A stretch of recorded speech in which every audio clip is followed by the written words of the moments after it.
So we're here with cheesemaker Virginia, and she's going to show us how to make ricotta cheese. Okay, so we started out with a 5-quart Dutch oven. We added a gallon of whole milk, 2 cups of heavy whipping cream. Turn the burner to approximately medium to medium low heat.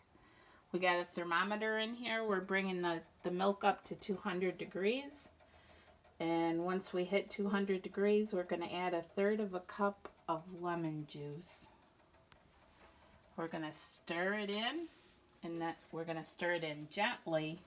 We're going to shut off the heat, pull the pan off the heat, and let it sit and watch the magic happen. And once the curd starts to form, we'll ladle it out, and it'll go in the pan with the cheesecloth so the whey can drain from the ricotta cheese. About how many minutes would you say, Virginia, that it's going to, after you stir in the lemon juice, will it sit? It'll only sit about 5 to 10 minutes, as I recall. Okay, and then after that you just... Ladle it into the pan with the sieve lined with the cheesecloth to retain as much curd as you can and separate it from the whey.